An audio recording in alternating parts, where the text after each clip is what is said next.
Tezkor ob-havo ma'lumotlari. Assalomu alaykum hurmatli tomoshabin. O'zgidromet markazi 8-dekabrdan 11-dekabr kunlariga ob-havo ma'lumotlarini e'lon qiladi. Ushbu kunlari respublikamiz hududiga sovuq havo massalari kirib kela boshlaydi. Asosan sovuq havo massalari Qoraqalpog'iston Respublikasi, Xorazm, Buxoro, Navoiy viloyatlarida kuzatiladi. 8-9 dekabr kunlari ba'zi joylarda yomg'ir yog'ishi, 10-11 dekabr kunlari yog'ingarchiliklarning kutilmasligi.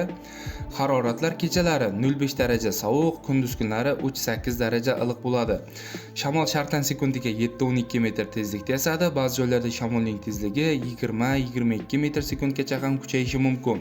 Respublikamizning qolgan hududlarida, ya'ni Toshkent, Samarqand, Jizzax, Sirdaryo, Qashqadaryo, Surxondaryo, respublikamizning vodiy hududlari ham, Andijon, Farg'ona, Namangan viloyatlarida ham havo biroz bulutli. 8-9 dekabr kunlari ba'zi joylarda yomg'ir yog'adi. 10-11 dekabr kunlari esa yog'ingarchiliklar kutilmaydi, ba'zi joylarda tuman tushib turadi. Shamol shartdan sekundiga 7-12 metr tezlikda esadi. Haroratlar kechalari 2 daraja sovuq, 3 daraja iliq, kunduz kunlari 3-8 daraja iliq bo'lib turadi.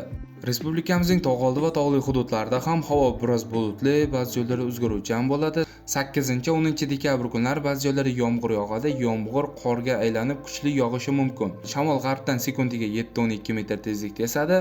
Haroratlar kechalari 1-6 daraja sovuq, kunduz kunlari 0,5 daraja iliq bo'ladi.